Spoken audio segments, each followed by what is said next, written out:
Ok, Bruchim Abaim. Alors on va parler un petit peu de la parashat Nitzavim avant, à l'approche de Rosh Hashanah.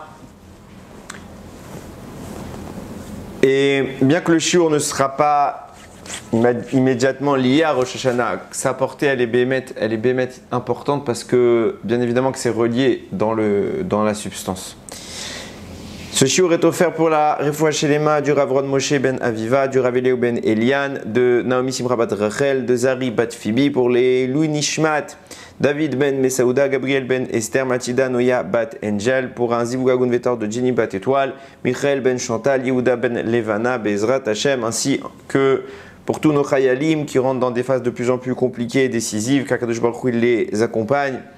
Et également pour nos Khatoufim, qu'on n'oublie jamais, Chaz v'Shalom, que voilà, Bezrat Hashem, on va terminer cette année et qu'il y ait des décrets qui soient pris dans le ciel, des décrets positifs pour l'Am Israël, pour tout le Am Israël, Bezrat Hashem.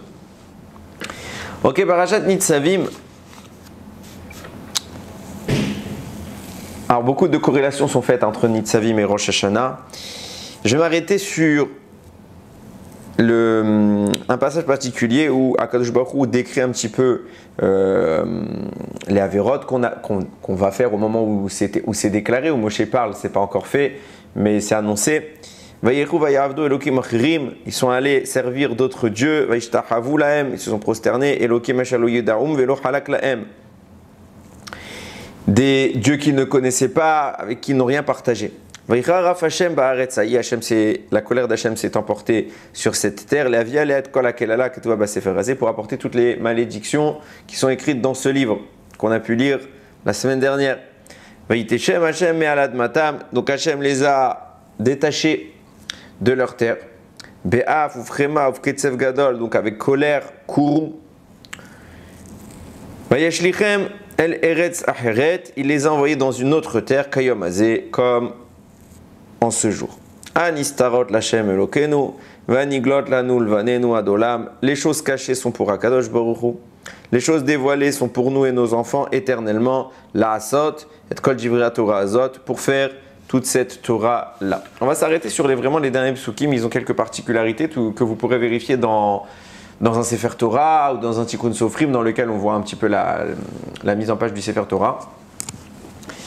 Première chose, de quoi on parle avant de regarder les particularités?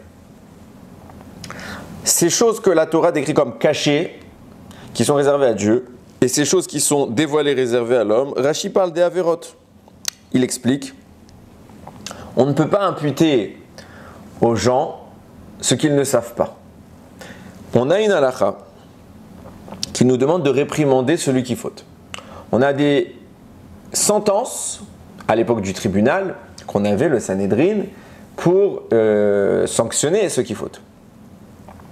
On n'a pas le droit d'ignorer, on n'a pas le droit de fermer les yeux et de dire ouais bon c'est pas grave, chacun fait ce qui lui plaît, etc. etc. Non, ça c'est pas ce qu'Akadosh Baruch Hu veut. Il veut qu'on éradique les notions étrangères aux forces du bien.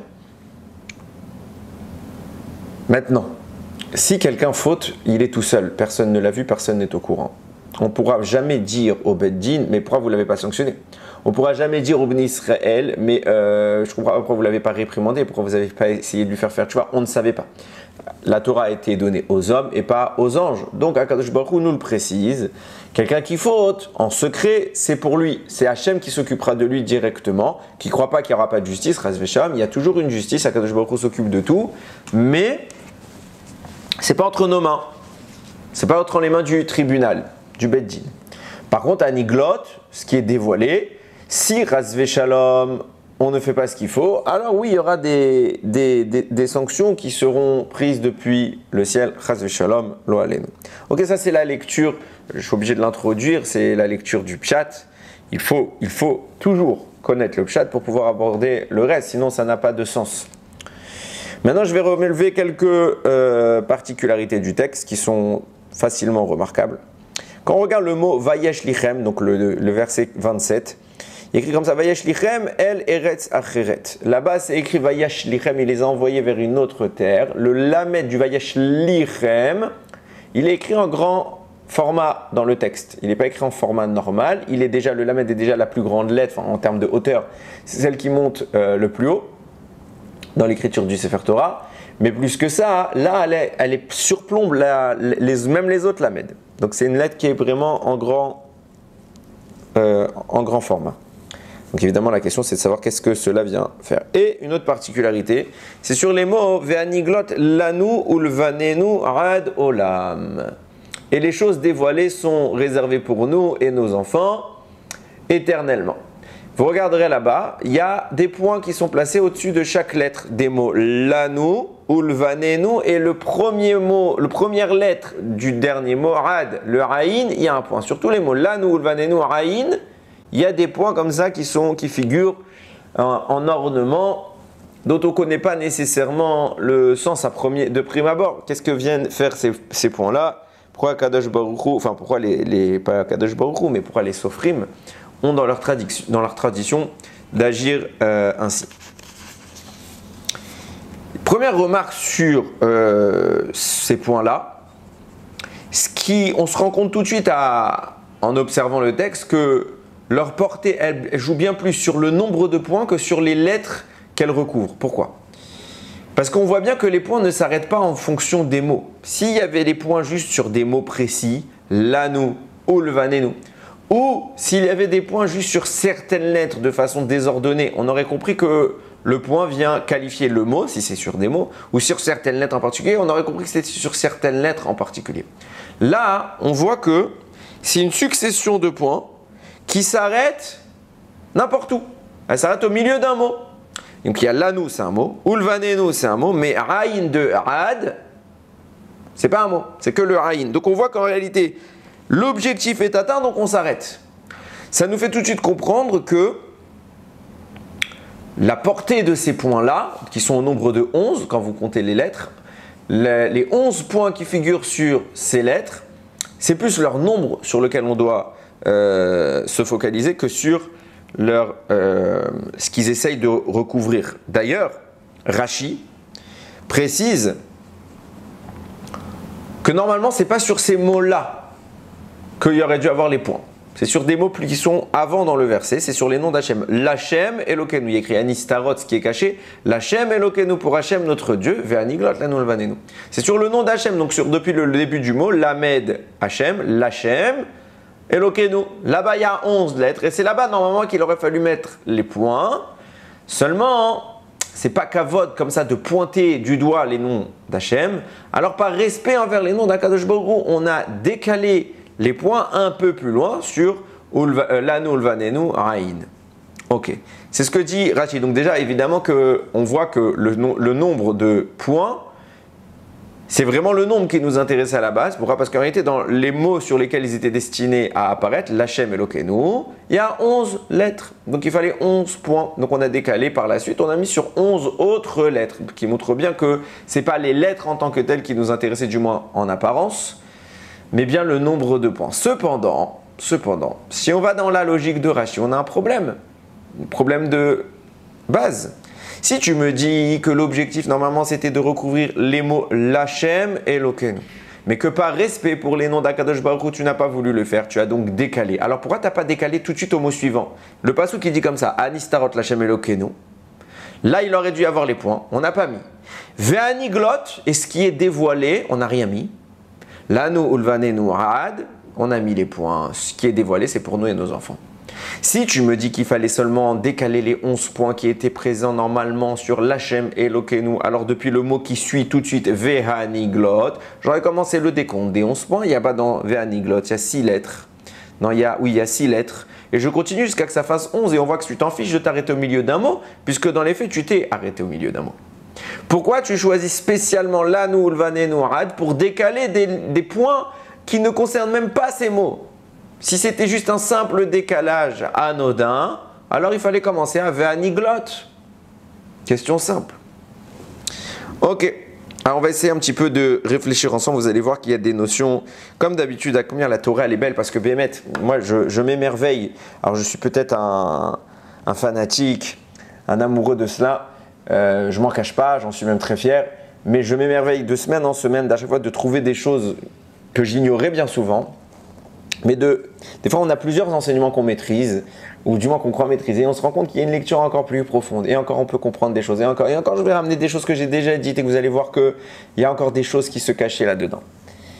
Baruch Hashem, grâce à l'étude qu'on fait, nous-mêmes on avance, et ça nous permet toujours d'avoir un regard un peu neuf, et surtout de pouvoir le partager avec tous les Bnei Israël qui le souhaitent, d'apprendre ce qui est à Kadosh Baruch Hu, ce qu'est cette Torah.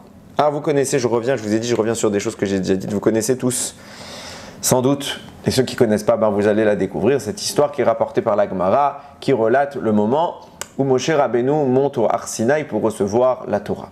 Là-bas, le texte nous raconte que Moshe monte et il trouve Akadosh Baruch Hu en train d'écrire un Sefer Torah. Et donc Moshe, je mets en scène, Moshe regarde comme ça, et il voit qu'il y a une particularité dans le Sefer Torah qu'il ne maîtrise pas, il ne sait pas ce que signifie ce qu'Akadosh Baruch Hu est en train de faire. Il voit que les lettres, nous on le sait, les lettres ont des ornements au-dessus d'elles. Dans le Sefer Torah, on a là-bas, on parle de couronne, mais c'est ce qu'on appelle plus communément des tagim. Les tagim, c'est quoi? C'est des petits traits comme ça qu'on met sur certaines lettres. Parfois il y a 3 traits, parfois il y a 1 trait, parfois il y a 0 trait. J'ai déjà pu en parler à plusieurs reprises.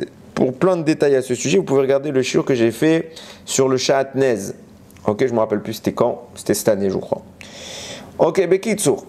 Moshe voit cela, voit cette petite décoration comme ça, qu'on met tous aujourd'hui dans les Sifrei Torah. Il dit, Ribono Shel Olam, c'est quoi ça? Je ne comprends pas. Qu'est-ce qui t'amène à écrire cela? Alors, Hachem lui répond, viendra un jour un homme qui s'appelle Akiva ben Yosef, donc le fameux Rabbi Akiva. Et lui, il va tirer là-bas des centaines et des centaines de halachot de chacun de ces petits traits que je suis en train de rajouter. Ah bon? Des traits comme ça a de la valeur, qu'est-ce que ça veut dire? Alors moi je lui dis, waouh, t'as un monsieur comme ça, je voudrais bien voir qui il est. Alors Hachem, l'histoire raconte, il l'a conduit dans son cours. Moshe a assisté au shiur, il était émerveillé, il a même eu du mal à le comprendre, jusqu'à qu'il était triste de ne pas tout comprendre et qu'il se rend compte qu'en réalité tout venait de lui, puisqu'à la conclusion du shiur, Rabbi Akiva a dit, Halakha le Moshe mi Sinaï. Tout ce que je viens de vous dire, c'est Moshe qui nous l'a transmis au mont Sinaï. Ok, ça c'est l'histoire qu'on connaît, Baruch Hashem. Mais je pose une analyse très simple. Une question que j'ai déjà posée et une autre que je n'ai pas posée.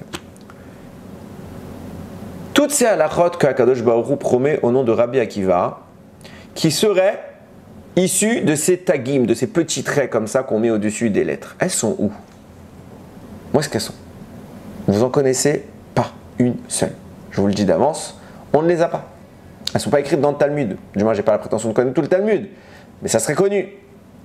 Donc, tu tires des milliers d'halachot de ces traits et on n'en a rien.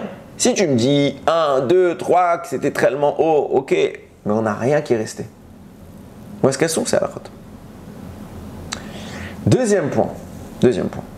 Je veux bien, c'est un fait, admettre, concevoir qu'on est à des années-lumière de la grandeur de Rabbi Akiva.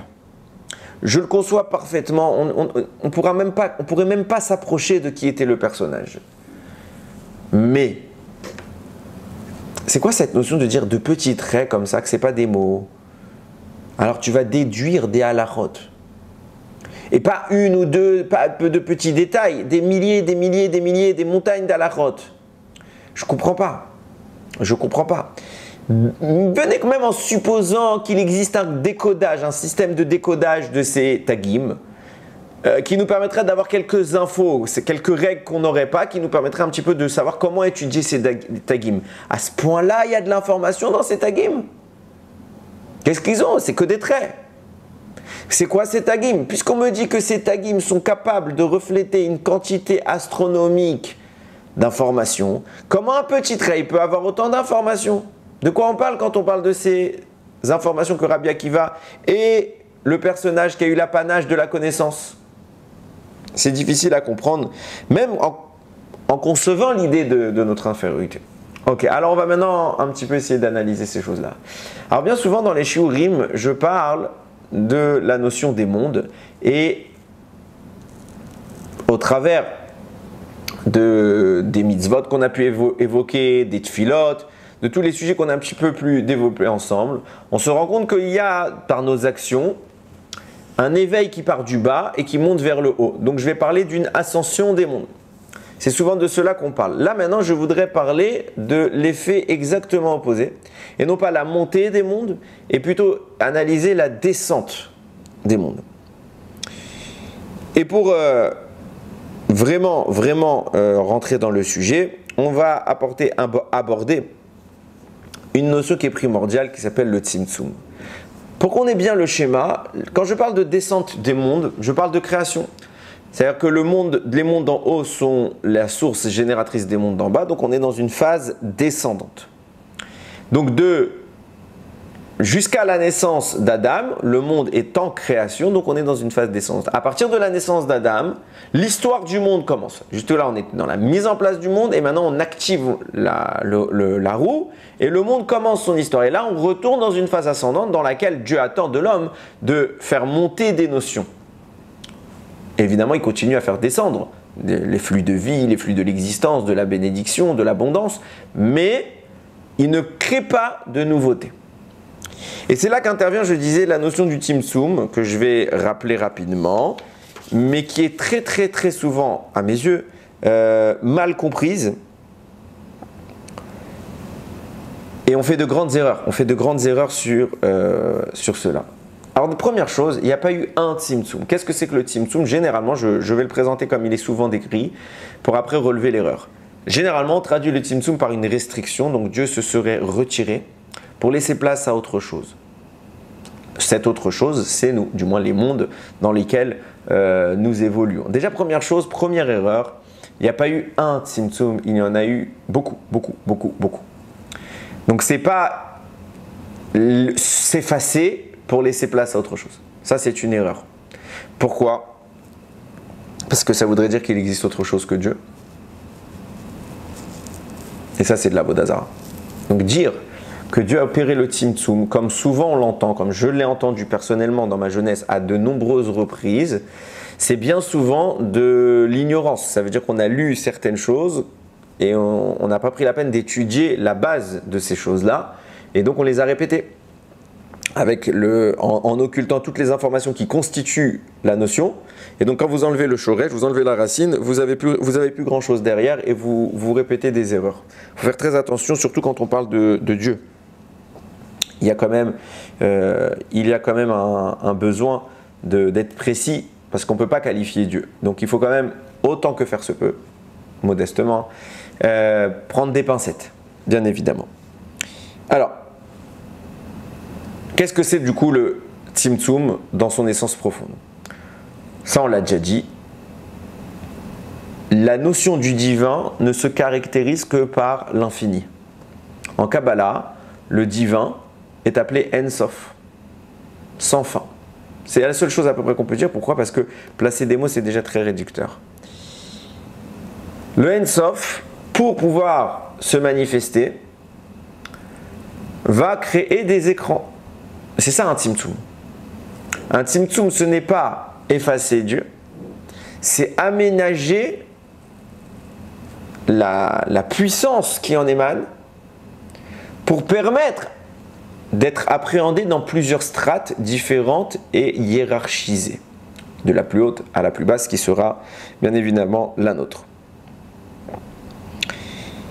Maintenant, la question qui se pose, et ça c'est la question du shiur, la véritable question du shiur. Pourquoi? Pourquoi faire? Pourquoi faire? Pourquoi Dieu décide-t-il de créer toutes ces strates qui vont aboutir à notre monde, qui va manifester notre existence? À quoi ça lui sert? Alors j'ai déjà pu en parler dans mon premier livre de Yam Shel Torah sur Bereshit, je crois que c'est le premier chapitre là-bas, où j'ai posé la question quel est le but de la création du monde. Et je repose aujourd'hui la question quel est le but de la création du monde, dans l'optique et dans l'espoir d'aller plus loin de ce qu'on avait pu dire il y a maintenant un petit moment. Pourquoi je pose la question? Vous allez voir qu'on va essayer de décortiquer un petit peu le sujet. Dieu n'a besoin de rien. Dieu ne répond à aucune règle de nécessité. Dieu n'a pas besoin de nous, il était parfait avant nous, il sera parfait après nous. Donc on ne lui apporte strictement rien. Donc se pose la question, quel était l'intérêt de nous mettre en place? Quel est l'intérêt de te retirer? Pas de retirer, mais d'amoindrir, d'aménager ta présence pour quoi en fait? Ça t'apporte quoi? Et on a expliqué plusieurs fois, notre rôle dans le monde, c'est de faire ce tikkun, cette réparation que Dieu peut faire. Ça lui apporte quoi que nous la fassions? Qu'est-ce qu'on gagne? Dieu ne souffre d'aucune carence et nous ne répondons pas à un besoin. Alors, nous ne servons techniquement à rien. Pourquoi Akadosh Baruch Hu, entre guillemets, c'est créé. Et pour, pas c'est créé, à créer. Pas c'est créé parce que Chas v'Shalom, il a toujours été là. Il y a une notion qu'il faut avoir à l'esprit de façon insistante et la comprendre de façon jusqu'au boutiste. Il y a un principe qui dit En od milvado, il n'y a rien d'autre que lui. Alors dans le sens commun, on a l'impression que cela signifie que, évidemment, il n'y a pas d'autre Dieu que lui. Non, on n'a pas dit En Elokim acherim, ça on l'a déjà dit dans d'autres endroits. L'adage dit En od, il n'y a rien d'autre. Ça ne veut pas parler ici de l'unité divine au sens d'une confrontation de divin face à divin. Non, il n'y a pas d'autre divin que le divin, donc il n'y a que Dieu, il n'y a pas d'idolâtrie, et donc Dieu est unique. Non. Ça veut dire qu'il n'y a rien. Il n'y a rien qui puisse exister qui ne soit lui. Rien. Tout ce qui existe manifeste Dieu. Et supposer un seul instant qu'il existe un endroit où Dieu n'est pas, un endroit que c'est pas le divin, ça signifie qu'il y a autre chose que Dieu. Je prends un exemple, je sais pas, ce stylo. Ok. Si je dis que ce stylo existe en tant que tel, et qu'il n'est pas, qu'il est autre chose que Dieu, je ne vais pas dire de bêtises, je pèse mes mots, qu'il est autre chose que Dieu, alors je suis en train de dire qu'il existe autre chose que Dieu. Or, nous, on a un principe, il n'existe pas autre chose que Dieu. Donc, qu'est-ce que c'est que ce stylo? S'il n'existe rien d'autre en ce monde que Dieu, qu'est-ce que c'est que ce stylo? Qu'est-ce que moi je suis? Puisque rien n'est autre que Dieu, mais je ne suis pas Dieu, moi.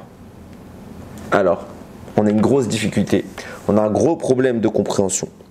Et c'est tellement vrai que cette phrase Enon Milvado vient du Midrash qui parle de Yaakov, le fameux moment où Yaakov va faire le rêve de l'échelle. Il écrit Vaïfgar Bamakom, il a bondi vers l'endroit. Et là-bas, le Midrash dit comment ça se fait que Makom est un des noms d'Akadosh Baruch Hu? Ça veut dire qu'il a bondi vers Dieu.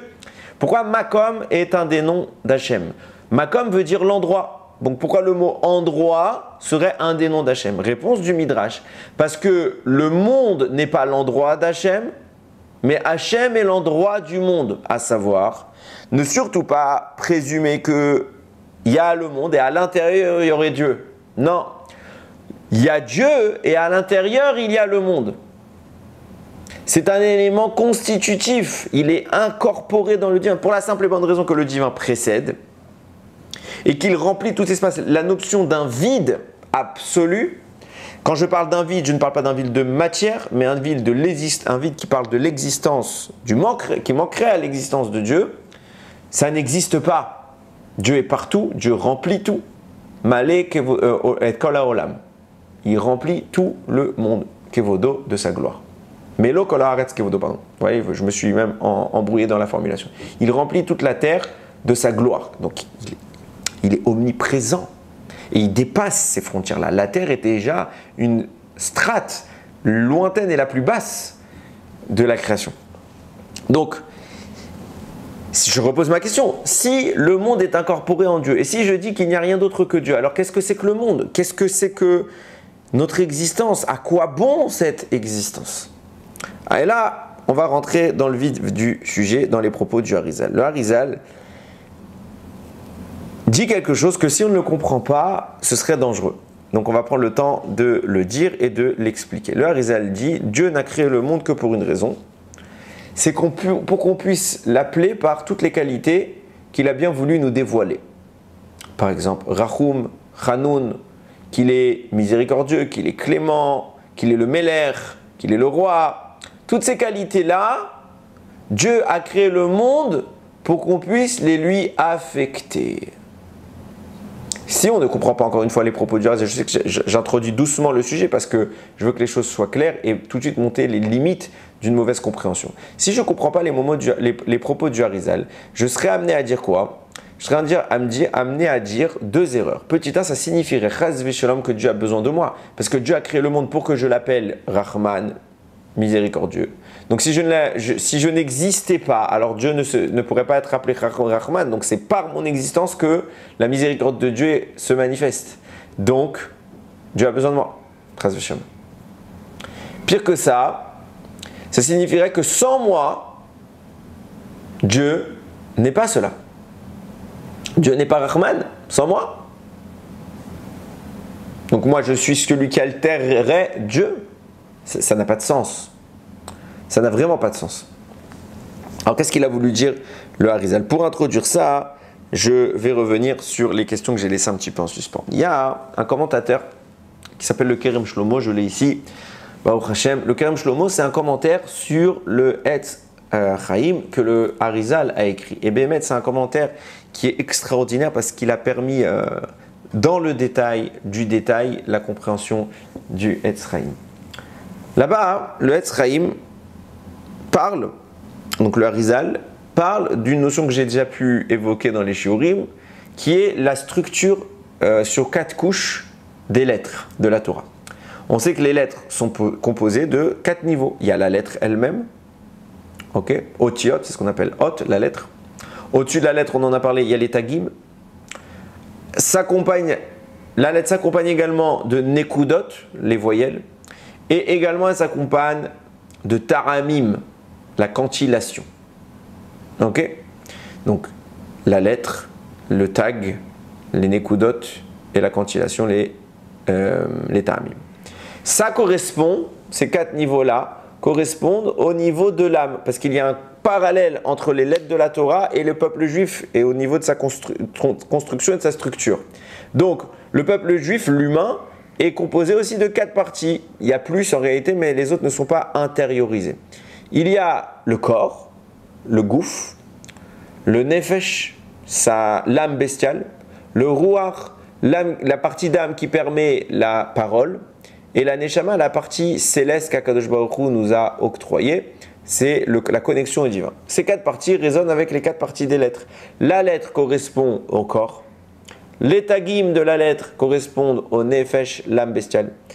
Les nekudot de la lettre, les voyelles, correspondent au ruach de la vie, donc de l'existence. Dans la partie de l'âme, c'est la capacité à parler. Et les taramim, la cantillation, correspond à la neshama, la partie céleste, qui est la plus haute des 3 dimensions qui la précèdent. Donc il y a cette corrélation-là. Maintenant, et c'est sur ça qu'intervient le Kerem Shlomo, chaque niveau correspond en réalité à l'explication, explique le Kerem Shlomo, à l'explication du monde du dessus. Je m'explique. On va tout de suite rentrer avec un exemple parce que c'est le plus clair et c'est comme ça que lui-même, je ne fais que le paraphraser. Prenez la relation qui existe entre la Torah écrite et la Torah orale. Qui est le plus haut, la Torah écrite ou la Torah orale? Dans les faits, la Torah écrite vient d'une source spirituelle qui dépasse la Torah orale. Quel est alors le but de la Torah orale? C'est d'expliquer la Torah écrite. Quiconque a lu la Torah écrite voit qu'il y a des informations qui ne sont pas expliquées. Les informations sont là, insinuées, cachées, etc. Mais elles ne sont pas explicitement mentionnées. Si vous lisez que la Torah orale, d'ailleurs, il y en a qui le font, et non s'opposent farouchement à cette approche de l'étude. Si vous lisez que la Torah orale, vous manquez énormément d'informations. Par exemple, dans la Torah orale, il n'y a pas écrit une seule fois le mot téphilin. Pourtant, on met les téphilin. C'est quoi les téphilin? C'est pas écrit. Donc, la Torah écrite, La Torah écrite ne l'a pas écrit, c'est la Torah orale qui nous permet la révélation de ce que sont les téphilin au travers de ce que la Torah écrite a mentionné rapidement, brièvement. Donc, la Torah orale, c'est le développement de ce que la notion supérieure qu'est la Torah écrite vient manifester dans le monde. Donc, le monde d'en dessous, la Torah orale, c'est l'explication du monde du dessus. Donc le monde du dessus, il reste quelque part obscur, concentré, avec un amas d'informations qu'on a du mal à déchiffrer. Et vient le monde du dessous qui va un petit peu dérouler ces informations, les décrire, les détailler et les mettre en évidence. Parce que s'il n'y avait pas eu la Torah orale, pour m'expliquer que quand il y a écrit Ukshartem leot al yadecha, et tu attacheras ces paroles sur ton bras, ils seront comme un fronteau sur ta tête. Si ce n'est pas les Chachamim qui m'avaient expliqué par le crible de Moshe qu'il a reçu d'Akadosh Baruch Hu, mais s'il n'y avait pas cette oralité de la Torah, alors j'aurais compris quoi? J'aurais compris, je dois attacher ces paroles. Quelles paroles? La Torah. Alors j'aurais pris un Sefer Torah, je l'aurais mis sur mon bras et sur ma tête. Ça n'a pas de sens. Évidemment que ce n'est pas déjà faisable. Mais plus que cela, on sait que ce n'est pas comme ça qu'Akadosh Baruch Hu a ordonné cette mitzvah. C'est la Torah orale qui nous l'a définie. Ça veut dire qu'en descendant d'un monde, on y voit plus clair sur les détails qui étaient fins dans le monde du dessus. Et bien c'est exactement pareil avec cette relation que j'ai abordée des 4 dimensions de la lettre. À savoir qu'on voit qu'il y a une sorte de hiérarchisation des dimensions. On a le corps, on a le nefesh, l'âme bestiale, on a le ruach, l'âme qui est de la parole, et on a la neshama, l'âme divine. Ce à quoi correspondent 4 niveaux de la lettre. La lettre, le tag, les nekudot et les taramim, la quantillation. Donc on voit qu'au sommet qui correspond à la partie plus haute de l'âme, la neshama correspond au tamim, donc c'est lui le sommet. En dessous, il y a les nekudot qui correspondent au ruach. En dessous, il y a les tagim qui correspondent au nefesh. En dessous, il y a la lettre qui correspond au corps humain. Puisqu'il y a une hiérarchisation, pourquoi il y a une hiérarchisation? Parce qu'en réalité, ces choses-là ne viennent pas du même monde. Et pour les comprendre, à chaque fois, il faut descendre à un monde plus bas. La Torah que nous avons, nous avons, c'est quoi?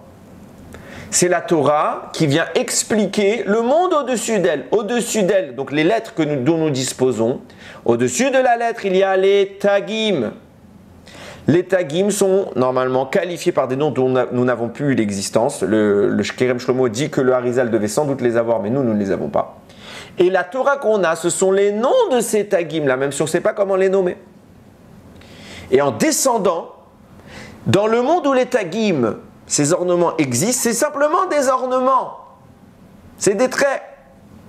Ça veut dire quoi? C'est la notion d'un tag. On ne comprend pas ce qu'est ce tag. Donc on veut qu'on le descende dans une notion plus basse, aménagée à notre niveau, dans laquelle les tagim deviennent des mots, des lettres, et les lettres sont appréhendables par notre esprit. Pareillement, au-dessus des tagim, il y a les nekudot.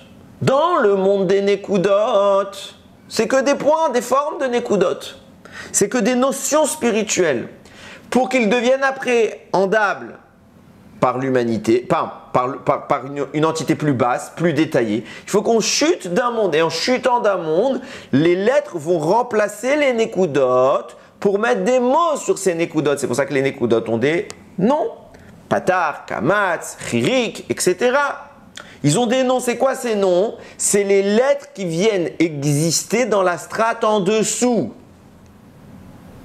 Ce qu'il faut bien comprendre dans ce que j'essaie d'expliquer, c'est que il y a 4 niveaux, mais de proche en proche, il n'y a que 2 niveaux. Ça veut dire quoi? Si je prends le niveau où nous sommes, celui de la lettre, par rapport au niveau des ta'amim de la quantillation, il y a un grand écart de 4 niveaux. Donc par rapport à la quantillation, il y a d'abord les nekudot, puis après les tagim, puis après les lettres. Mais les lettres sont l'expression des tagim. Dans le monde des tagim, juste au-dessus, c'est quoi? C'est aussi des tagim. Pour nous, par rapport au niveau 0, il y a la lettre, le tag, les nekudot. Donc il y a 2 niveaux, donc il faut bien que je distingue. Le niveau numéro 1, c'est les tagim, le niveau numéro 2, c'est les nekudot. Mais si je suis déjà dans le monde premier, alors au-dessus de moi, je reprends la même hiérarchie. Ce sera moi, dans mon monde, je suis les lettres. Au-dessus de moi, c'est des tagim. Et au-dessus, à l'étage numéro 2, ce sera les nekudot. Mais l'étage numéro 2 de ce niveau-là correspond à l'étage numéro 3 du monde d'avant. Donc ça il y a un dénivelé qui s'opère. J'aurais peut-être dû vous faire un schéma pour que vous compreniez. J'espère que j'ai été assez clair. Vous opérez par dénivelé. Donc ça veut dire que de proche en proche, les mondes se fonctionnent d'un niveau, pas de 4 niveaux. Ok? Donc je reprends bien. On a la lettre. Au-dessus, on a les nekudot. Au-dessus, on a les tagim. Au-dessus, on a les nekudot. Mais si je monte d'un niveau, au niveau des tagim, juste au-dessus, c'est des tagim. Ça veut dire que si je prends comme référentiel le niveau numéro 1 et pas le niveau numéro 0, alors je repars au niveau des lettres. Et donc, je repars de ce niveau-là pour faire lettres, tagim, nekudot, otiot. J'espère que vous avez le schéma. Peut-être que dans le montage que je ferai de cette vidéo, j'essaierai de mettre Bezrat Hashem blinéder, parce que c'est vraiment pas sûr. Ok, maintenant qu'on a compris ça, on va commencer à comprendre un petit peu ce que voulait dire le Harizal. Tout à l'heure, je vous ai dit que Rabbi Akiva avait une Torah qui descendait du monde des Tagim et que nous, on ne l'a pas, cette Torah. C'est quoi cette Torah? Je vous l'ai expliqué tout à l'heure. J'ai dit que les Tagim, dans leur monde, ne sont pas compréhensibles. Appréhender un tag en tant que tel, dans son monde, c'est juste un tag, c'est juste un trait. Ça veut dire que c'est des notions spirituelles sur lesquelles on ne peut pas placer de mots. Pour comprendre les Tagim, je dois descendre dans le monde en dessous. Dans le monde en dessous, les Tagim deviennent des lettres.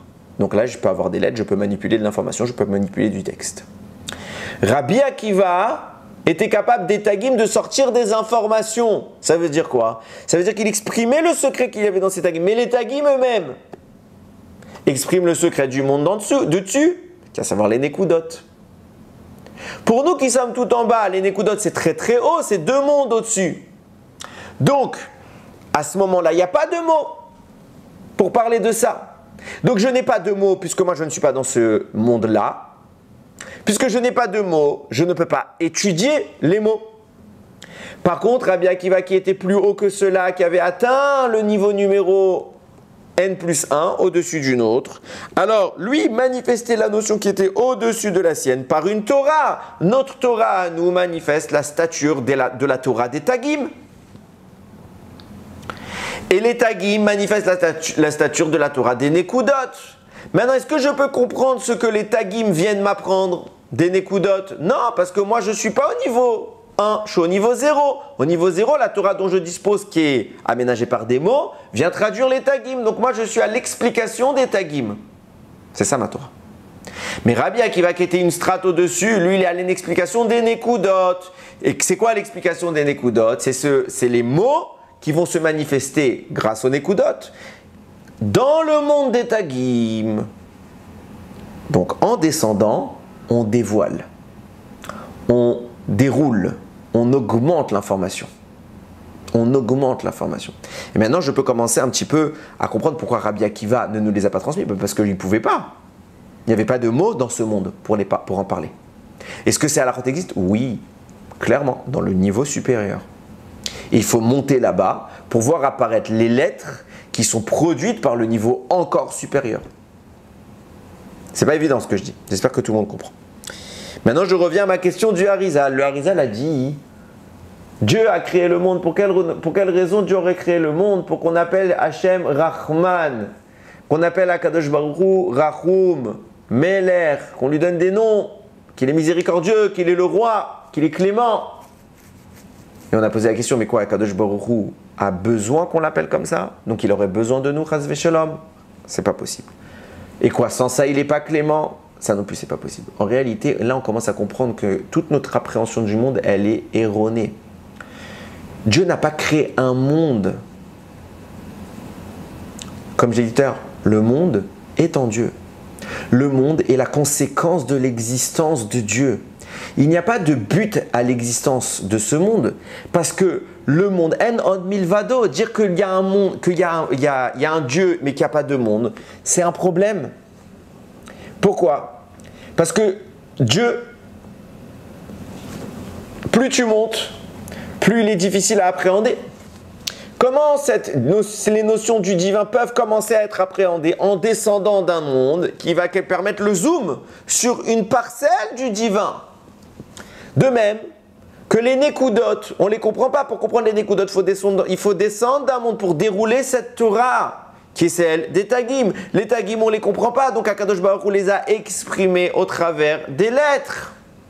La Torah écrite n'est pas compréhensible, donc il faut descendre d'un monde pour faire manifester un détail accessible. On ne va pas tout manifester parce que la Torah écrite en réalité a plus d'informations que ce que nous disposons.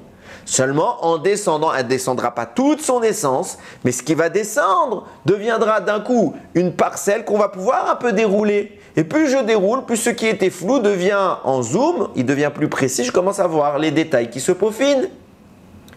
Donc Dieu, quand on dit que Akadosh Baruch Hu veut que le monde puisse dire qu'il est Rahman, qu'il est miséricordieux, ça ne veut pas dire qu'il ne l'était pas. Ça veut dire que sa miséricorde, elle est dans une appréhension très haute.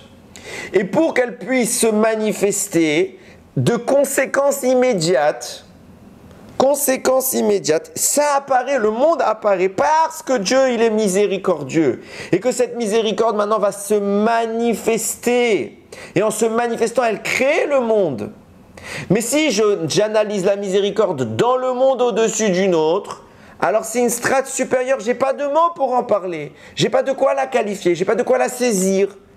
Et ce n'est pas son expression veut un monde dans lequel elle est manifestable. Et pour qu'elle soit manifestable, il faut qu'encore il y ait un monde qui apparaisse en dessous de sa racine à elle. Dans ce monde-là, la miséricorde d'Akadosh Baruch Hu va être le ciment créateur. Tous les noms qu'Akadosh Baruch Hu, que la Rizal cite, mais il y en a d'autres, qu'Akadosh Baruch Hu veut qu'on lui donne tous les adjectifs qu'Akadosh Baruch Hu veut qu'on lui donne, c'est précisément la conséquence de leur existence. C'est pas que Dieu veut qu'on lui donne le titre de miséricordieux. C'est que Dieu est miséricordieux, donc il y a une apparition du monde qui va manifester la miséricorde. Dieu n'a pas créé un monde autre que lui. Le monde, c'est l'expression de Dieu. C'est parce qu'il y a Dieu. Il n'y a pas de question de but en réalité. Définir un but au monde veut dire que Dieu n'a pas atteint ce but. C'est une erreur. Dieu n'a besoin de rien. Il est parfait. En milvado, il n'y a rien. Et quand je disais tout à l'heure, j'ai fait exprès de prendre des personnes, qu'est-ce que c'est que ce stylo? Je vais dire quelque chose que si vous n'aviez pas compris ce que je viens d'expliquer maintenant, vous m'auriez pris pour un idolâtre. Ce stylo, c'est Dieu. Ce stylo, c'est Dieu. Chamishmor. Quoi, c'est de l'idolâtrie? Non, pas du tout. Ce stylo manifeste. C'est une extension d'une notion supérieure qui s'appelle Dieu. Tout ce qui existe ici est le prolongement. Quand j'avais le mot Rahman, miséricorde, dans sa racine, ça veut dire dans le monde où il est censé intervenir, c'est rien du tout dans cette dimension-là. Il n'y a pas de mots encore pour en parler. Pour que cette miséricorde prenne un sens, le monde apparaît. Mais ce n'est pas une nécessité. C'est puisque la miséricorde existe, il y a le monde, c'est indéfectible, ça ne se sépare pas. La miséricorde crée le monde. Le Meler crée le monde, comme on dit Ramim, En Meler Beloram, il n'y a pas de roi sans peuple. Ah, ça veut dire qu'Akadosh Baruch Hu n'est pas roi s'il n'a pas son peuple. Réponse si. Comme Hachem est roi, alors il y a un peuple. C'est pas parce qu'il y a un peuple qu'il y a un roi, c'est tout l'inverse. Comme Hachem est le roi, c'est obligatoire que cette royauté se manifeste. Donc il y a un peuple. Ce n'est pas une question de nécessité, c'est intriqué. C'est la même idée. Le peuple existe obligatoirement, pas pour répondre à un besoin. Comme Dieu est roi, Dieu manifeste cette royauté. Et cette royauté, puisqu'elle se manifeste, alors elle engendre un peuple. Cette miséricorde, puisqu'elle se manifeste, qu'elle vient d'une source supérieure, elle descend dans un monde inférieur dans lequel elle prend une place.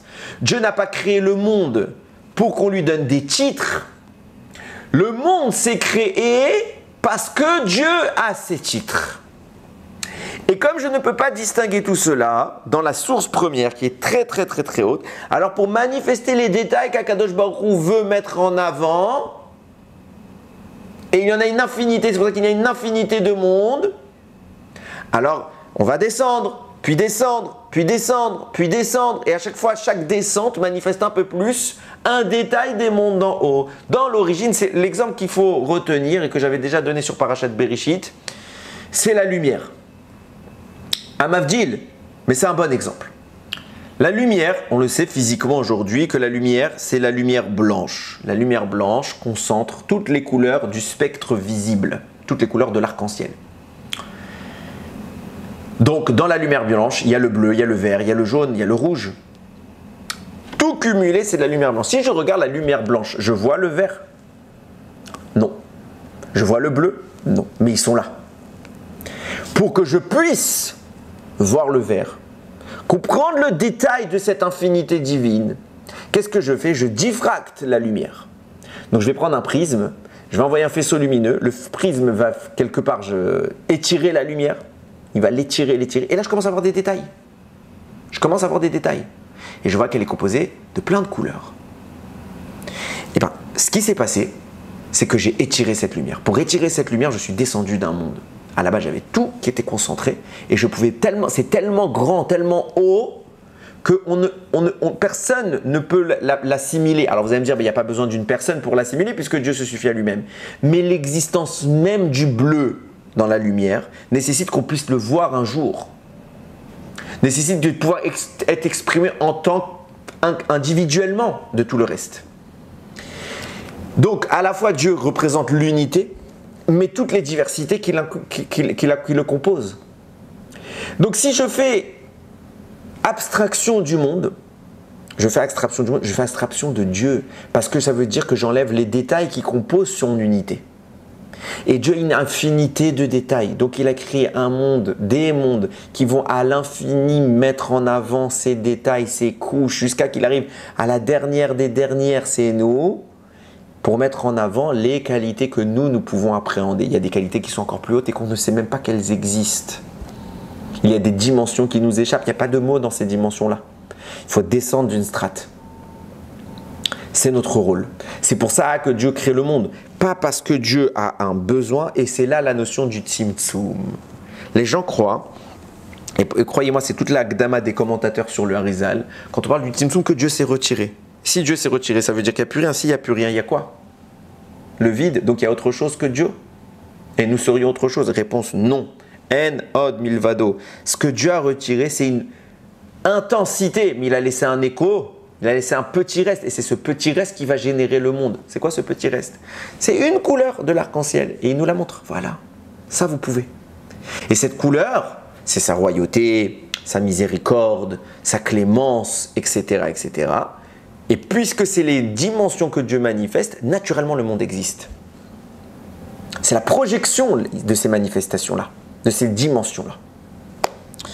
C'est une notion qui est vraiment délicate. J'ai hésité à en parler, donc j'espère que tout le monde va l'appréhender comme il se doit. Maintenant, on va pouvoir approfondir encore un petit peu. Comment? Je vais vous donner un exemple de manifestation de cela.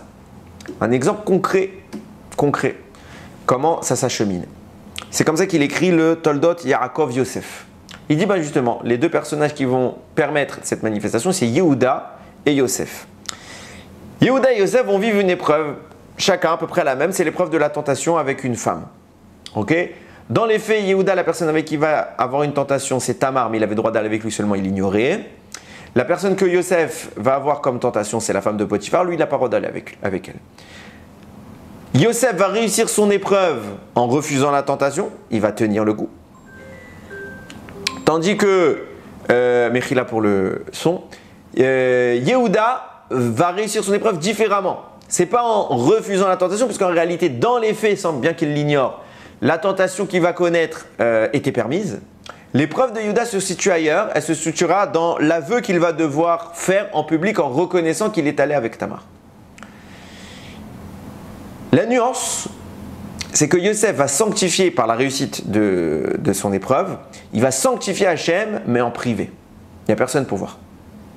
Yehuda va sanctifier Hachem, du coup en public, parce que lui, ce n'est pas l'union qu'il va vivre avec Tamar qui est l'épreuve. La véritable épreuve, c'est quand il va devoir reconnaître, avouer devant tout le monde la vérité. Nous dit le Toldot Yaakov Yosef, c'est pour cela que dans le nom de Yosef, on va rajouter une lettre. On va lui rajouter un He, et doute bi Yehosef. On l'a appelé à la fin, Hachem lui rajouter un He pour faire de lui, de Yosef, il passe à Yehosef. Donc ça fait Yud Kevav dans le nom de Yosef. Par contre, Yehuda, lui, il a les 4 lettres du nom d'Akadosh Baruch Hu. Il a Yud Kevav Ke avec un Dalet au milieu qui vient encore représenter la royauté de David. Le Toldot Yaakov, Yosef pose la question, comment se fait-il que chez Yosef, il n'y a que 3 lettres et chez Yehuda, il y a 4 lettres? Eh bien c'est simple, parce que Yosef a sanctifié le nom d'Hachem, mais à un échelon moins bas que Yehuda. Il ne l'a pas fait descendre jusqu'au bout. Yehuda l'a fait en public, donc il a manifesté l'existence d'Hachem jusqu'au tréfonds de la connaissance humaine. Tandis que Yosef ne l'a pas fait en public, donc il a manifesté localement la connaissance d'Hachem, mais elle n'est pas allée jusqu'au bout pour qu'on puisse l'observer. Il n'a pas rendu cette connaissance, ce divin-là, il ne l'a pas rendu observable, appréhendable. Yehuda l'a rendu accessible. Puisque Yehuda l'a rendu accessible, alors il déroule l'intégralité du nom d'Hachem. Tandis que Yosef, qui ne l'a pas rendu totalement accessible, il s'arrête à une strate. Il ne descend pas jusqu'au monde d'après. Donc il a Yud, Ke, Vav, mais il n'a pas le dernier He qui vient représenter la royauté d'Hachem dans notre monde. Yehuda, lui, l'a eu. Ça veut dire quoi? Quoi, Yosef, il n'a pas sanctifié le nom d'Hachem? Si, c'est la même chose. Dieu, il a tout été sanctifié. Mais pour qu'on puisse manifester cela, il faut que ce soit accessible à notre esprit, à notre approche. À notre approche. Et c'est en cela que Yehuda a toutes les lettres. Sur ça, il y a un commentaire que j'ai trouvé extraordinaire de Rabbi Nachman de Breslev qu'on n'a plus besoin de présenter, qui explique sur toute la base que je viens de dire. Je ne sais pas si c'est évidemment que tout ce qu'il dit Rabbi Nachman de Breslev, il n'a rien inventé. Vous croyez que les rabbinim inventent des choses? Il y a des fois des gens, ils entendent des choses qu'ils ne connaissent pas, alors ça les dérange, ils disent ah ouais, ça c'est les chassidim, ils ont inventé. Non, ils n'ont rien inventé. Hachem Ishmor, c'est exactement ce qu'on est en train d'expliquer, tout part du Harizal. La chassidoute est venue expliquer le Harizal, elle n'est pas venue inventer des choses farfelues, bien au contraire, la chassidoute c'est toute la manifestation de cette beauté-là qu'est la Torah de la Kabbalah. Donc il faut faire attention, encore une fois, dans ce qu'on peut évoquer. Bien, Rabbi Nachman de Breslev, il explique comme ça. Nous savons qu'au moment de Matan Torah, les Bnei Israël ont dit Naase venishma. Nous ferons et nous comprendrons. L'acte, comme ça il explique, l'acte vient manifester une source qui est supérieure. C'est quoi? C'est la compréhension. Ça veut dire quoi? Comme on l'a dit tout à l'heure, les tagim, on ne les comprend pas. En descendant dans ce monde, ils deviennent des lettres. Donc je les comprends. La lettre va manifester une source de compréhension d'un savoir supérieur. L'acte du peuple juif, la mitzvah, manifeste un nishma, une compréhension, un savoir. Moi, je ne comprends pas ce savoir tel qu'il est dans sa source originelle. Donc, en descendant dans ce monde, ce savoir devient une action. C'est quoi les tefilines? On met les tefilines. Je prends une boîte noire avec du texte dedans et des lanières. Je fais quoi? Je fais bouger les mondes dans le ciel, je fais interagir telle et telle lumière, telle et telle chose. Il se passe énormément de choses. Moi, je ne le vois pas. Comment je concrétise les tefilines? En les faisant descendre dans ce monde. Ces lumières qui sont dans le ciel existent et provoquent l'existence de la mitzvah des tefilines. En descendant de monde, elles s'habillent dans cette réalité-là. Et dans cette réalité-là, elle est beaucoup plus épaisse, l'information. Elle est beaucoup plus accessible, beaucoup plus pas plus je descends, plus c'est accessible. Donc on est descendu jusqu'à la réalité la plus basse, celle où en effet les tefilines sont une boîte noire que je mets sur mes bras et sur ma tête. Mais les tefilines, c'est pas ça à la base. Dans le monde d'en haut, c'est pas ça. Il n'y a pas de matière, il n'y a pas de peau, il n'y a pas de parchemin. Il y a une source que je n'arrive pas à comprendre, donc on la descend. Cette source s'appelle le nishma, la compréhension profonde. Elle se manifeste en descendant plus bas par un naasé. Et moi, en mettant mes tefilines, je fais une connexion. Pourquoi je fais une connexion? Je fais pas une connexion, c'est que c'est déjà lié. Les tefilines sont la manifestation de cette source. Concrètement, c'est cette source dans un monde différent. C'est simplement que j'ai changé la couleur de la vitre avec laquelle je regarde. C'est la même source. Simplement, j'ai un filtre. C'est ça le tzimtzum. Dieu ne s'est pas retiré, il a manifesté sa présence.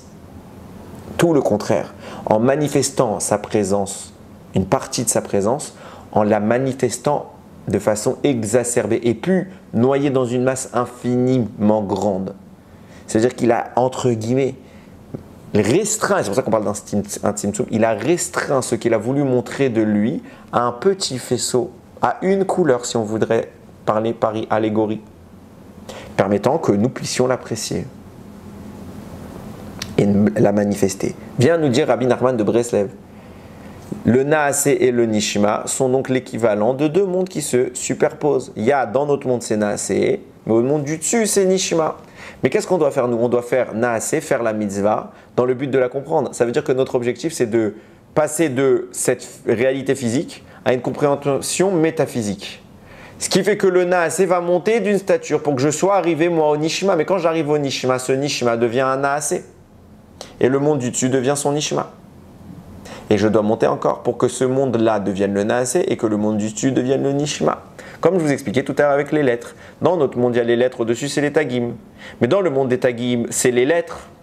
Et au-dessus, c'est encore les Tagim, qui correspondraient en réalité au monde des Nekudot. Et mais dans le monde des Nekudot, c'est des lettres. Et au-dessus, c'est des Tagim. Et à chaque fois, on fait comme ça de proche en proche. Le but, c'est ce que j'ai expliqué tout à l'heure. Dieu a fait descendre dans ce monde pour que nous puissions remonter vers lui. Et en remontant vers lui, le Nishma devient un Naasé. Et le Naasé devient un Nishma supérieur. On monte, on monte, on monte, on monte.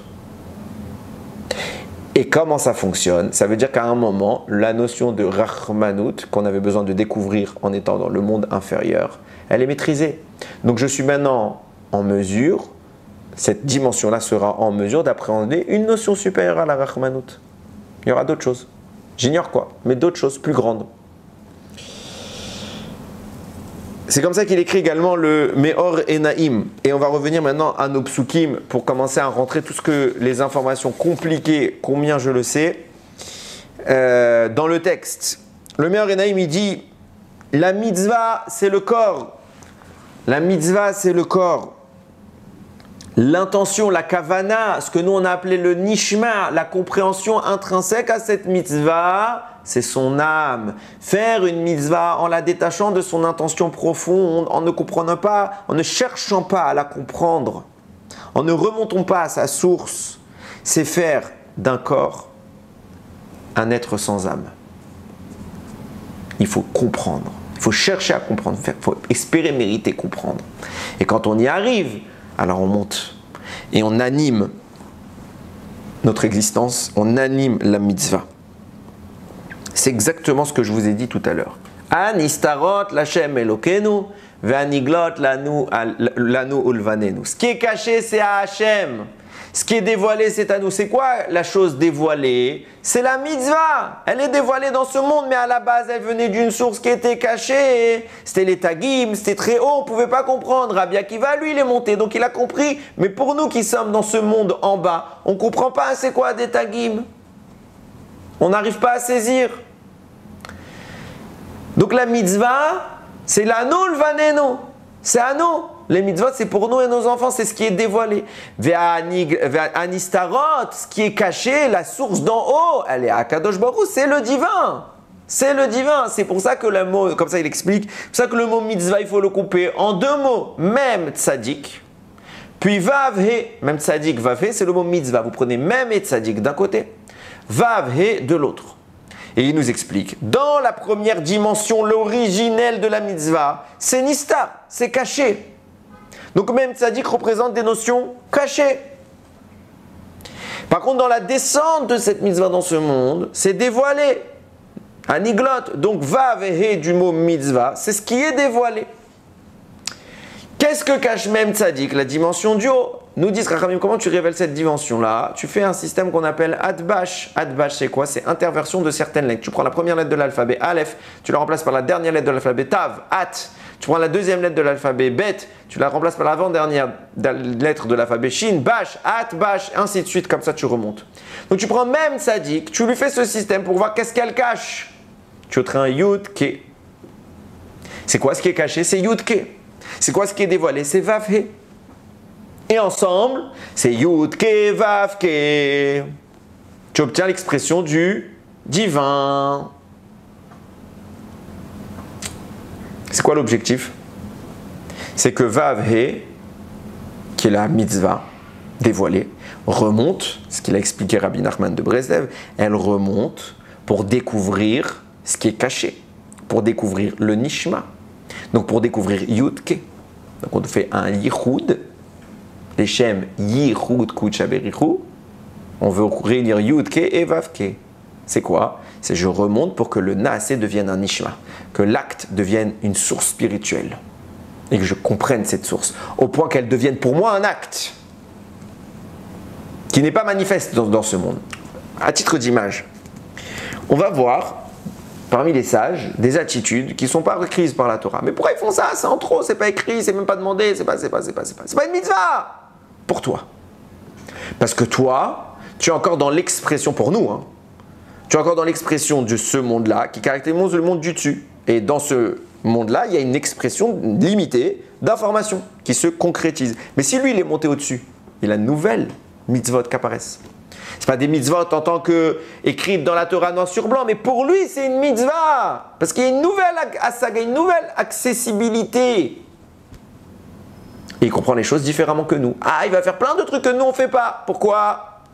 Pour lui, c'est clair. Pour nous, c'est l'extrémisme. Tout dépend de l'étage dans lequel on se tient. Donc le Vavhe doit devenir un Yudke. Puis ce Yudke-là redeviendra un nouveau Yudke. Il va monter d'une strate. Parce que quoi? Maintenant le Vavhe il est au niveau du Yudke, donc je dois prendre le Yudke du dessus.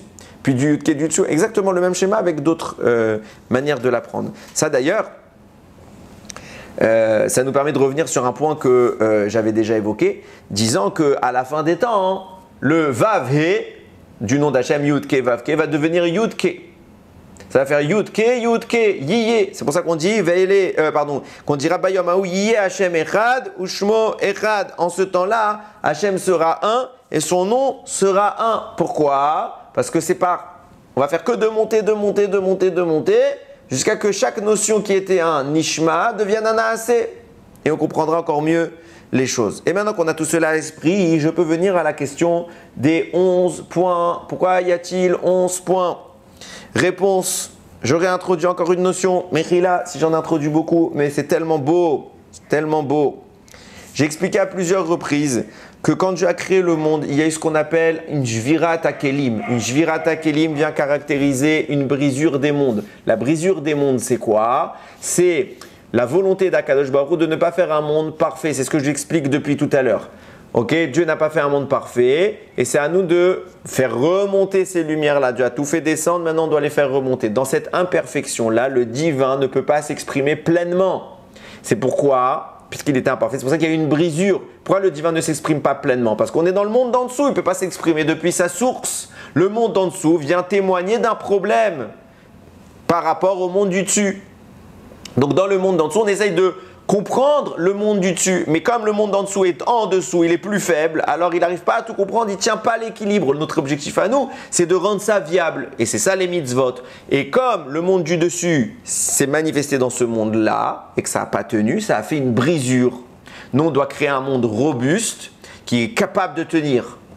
C'est ça le rôle des mitzvot. Cette brisure-là, je le fais en très bref parce que le shiur est déjà assez long. Il y aura peut-être plus de détails pour ceux qui veulent dans l'écriture, dans la partie écrite que j'ai faite, j'ai peut-être plus développé. Il y a écrit comme ça que ce monde-là comme il va se briser, il va y avoir une descente de 11 lumières, 11 sources. C'est pour ça qu'on récite la Ktoret, qui correspond à 11 sources. Je m'explique.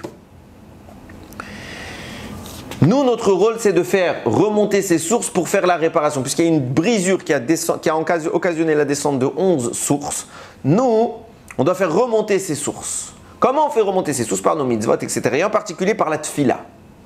La tfila nous explique le Rashash.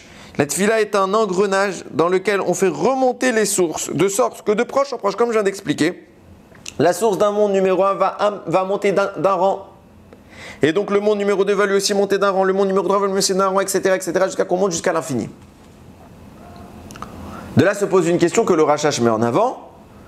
Il dit, dans quelle dimension ces mondes ont été brisés? C'est les deux dernières lettres du nom d'Hachem. Vav, He, c'est pour ça qu'il y a Vav, valeur numérique 6, He, valeur numérique 5, c'est pour ça qu'il y a 11 sources. Et on doit les reconstituer pour en arriver à Yudke, Yudke. Et donc on monte de strate en strate, de strate en strate. Maintenant, si je pars de ce principe-là, à savoir que je fais monter les mondes. Donc le monde numéro 1 va au monde numéro 2. Il y a quoi maintenant au monde numéro 1? Le numéro 1 il va au 2, le 2 il va au 3, le 3 au 4, etc. Donc là ça va, ça se suit jusqu'à l'infini, mais entre 0 et 1, puisque j'ai déjà fait monter ce qu'il y avait, il n'y a plus rien. C'est là le secret des 11 éléments de l'Aktoret. À savoir que j'ai fait monter les 11 éléments du monde numéro 1 vers le monde numéro 2. Maintenant, il faut qu'il y ait une constitution dans le monde numéro 1 pour remplacer le vide occasionné, parce que le vide n'existe pas. C'est pour ça que l'Aktoret va extraire les forces du bien qui sont captives des forces du mal pour les placer dans le monde numéro 1 et le lendemain, quand on va faire notre fila, c'est ces énergies-là, on va les refaire monter d'un niveau, on prendra encore l'Aktoret pour remplacer, etc. On fait monter, on fait monter, on fait monter et on remplace par l'absorption des forces du bien prisonnière des forces du mal. Et ça monte, et ça monte, et ça monte, et ça monte, et ça monte. De sorte que on puisse arriver au monde d'en haut et le rendre accessible. Puis le monde du dessus et le rendre accessible. Et c'est comme ça qu'il écrit toute l'explication que j'ai voulu donner. C'est le Bet Genazai, il m'a permis de comprendre ça en disant cette chose-là. Il y a 11 points dans notre paracha, dans notre phrase. Ces 11 points auraient dû être sur le nom d'Akadosh Baruch Hu. Ils n'ont pas été mis sur le nom d'Akadosh Baruch Hu, ils ont mis sur les noms Lanu, Ulvanenu, Aïn. Les choses dévoilées pour nous. Pourquoi ils sont pour nous? Parce qu'on doit voir le dévoilement de ce qui est caché. Pourquoi il y a 11 points au-dessus de ces endroits? Parce que l'objectif c'est de dévoiler. Et donc notre travail se fait dans la partie du dévoilement pour transformer le dévoilé et le faire atteindre ce qui est caché. La Gemara nous dit, je l'ai mis où cette Gemara? Voilà, comme ça c'est écrit, Maseret Uktzin. Je vous ai posé la question tout à l'heure, comment ça se fait que les lettres sur lesquelles il y a un point, elles sont en différé, elles n'ont pas commencé tout de suite après l'Hachem Elokeinu. Les lettres qui auraient dû disposer d'un point, c'est Hachem Elokeinu.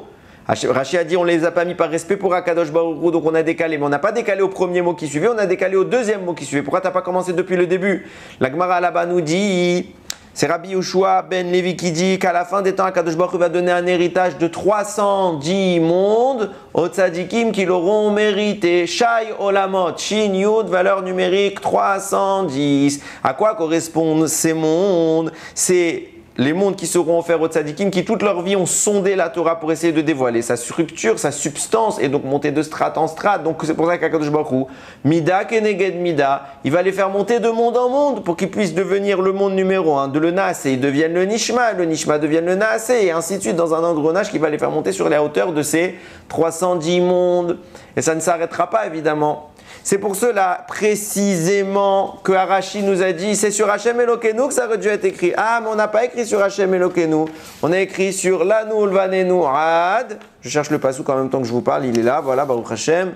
Précisément pourquoi? Parce que si tu prends la Gematria de toutes ces lettres-là, Lanu, Ulvanenu, Aïn, tu obtiens 310 boules. Si tu avais commencé à mettre les points dans les mots d'avant, tu n'aurais pas eu 310. Et comme il y avait 11 points à mettre pour connoter l'élévation des mondes, pour connoter cette capacité de passer du secret au dévoilé, pour connoter cette nécessité pour l'être humain de comprendre ce qu'est le divin, et que c'est ça la création du monde, c'est comprendre ce qu'est le divin, c'est le divin qui s'explique, qui devient capable d'être appréhendé.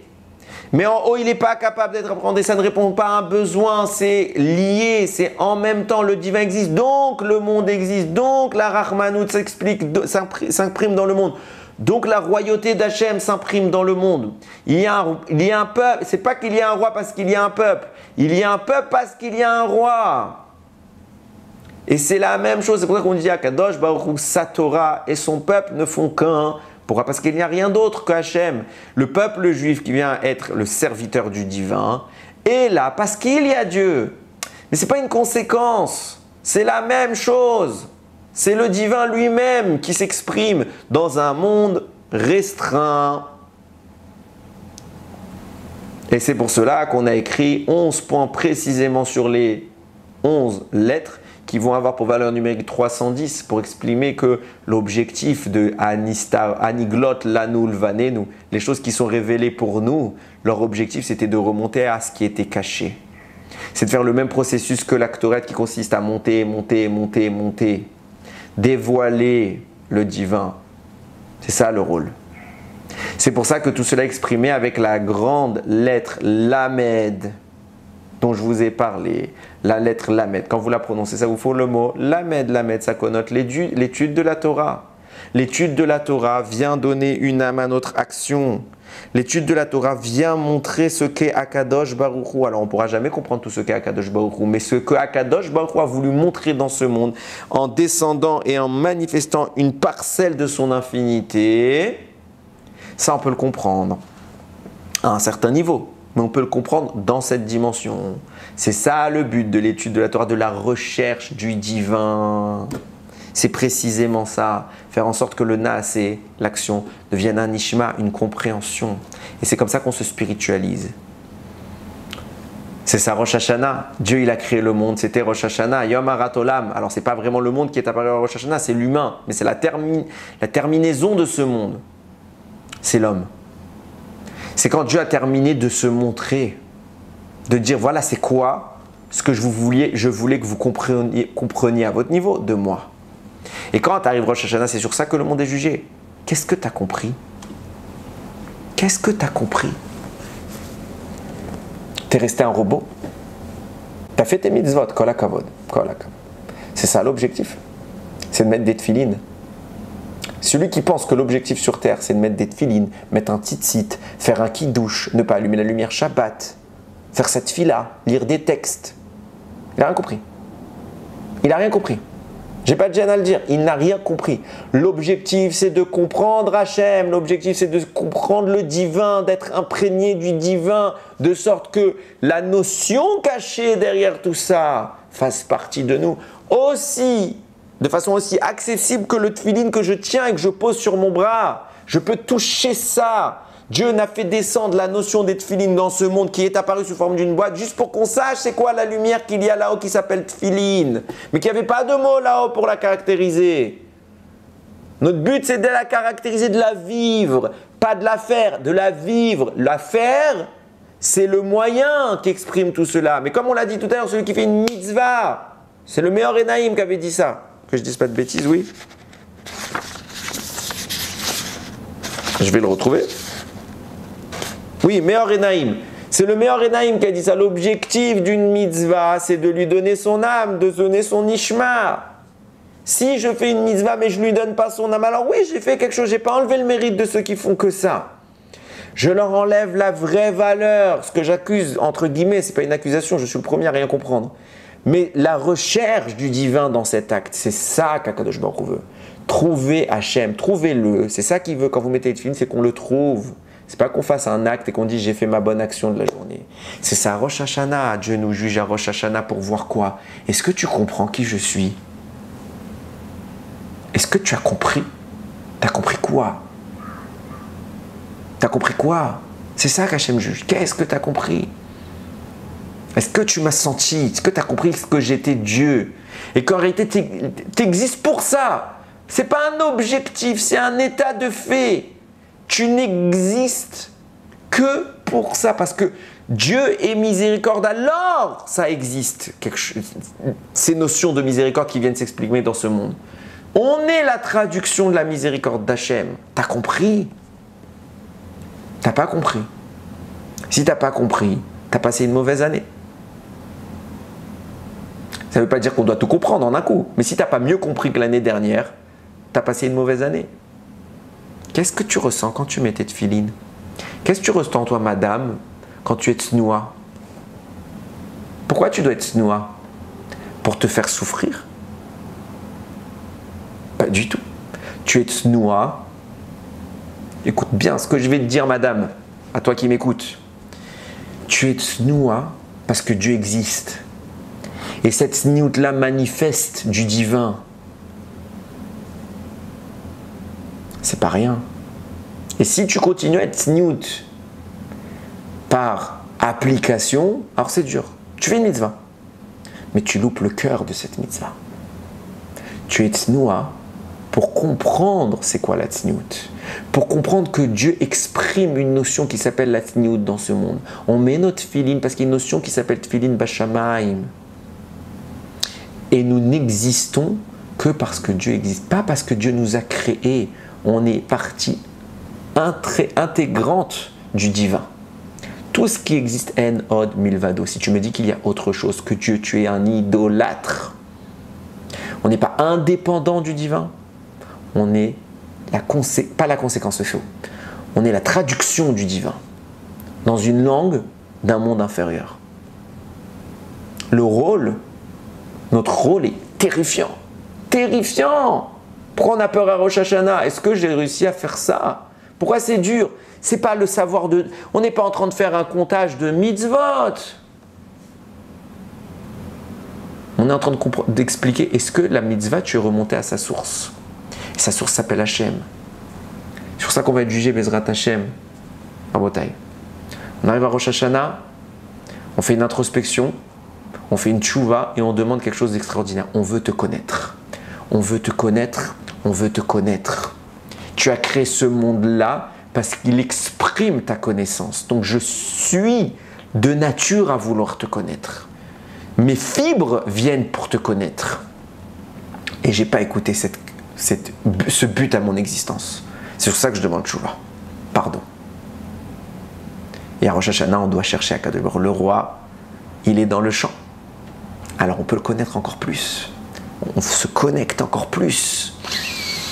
On aspire, on aspire, on aspire, on aspire, on aspire toute la ruchniout qu'on peut avoir. Et quand on y arrive, alors on va partir sur une année avec une capacité de transformation du Naasé vers le Nishma encore plus grande. Et on va grandir, grandir, grandir et connaître. Ça s'appelle déjà Olam Haba. On peut déjà vivre le monde futur, la proximité avec Hachem, c'est ça, même Ba'olam Hazé. Simplement que nous, on veut rester dans le Naasé, on ne cherche pas le Nishma. Yiratson, que comme le Ham Israël, il a crié devant la montagne pour recevoir la Torah, Naasé ve Nishma, c'est pas l'un sans l'autre. On veut un Naasé qui nous amène à un Nishma, puis un nouveau Naasé qui nous amène à un nouveau Nishma, ad blidai, jusqu'à qu'on connaisse de plus en plus le Créateur, ce que nous sommes venus traduire dans ce monde. Baruch Adonai Leolam, Amen ve Amen.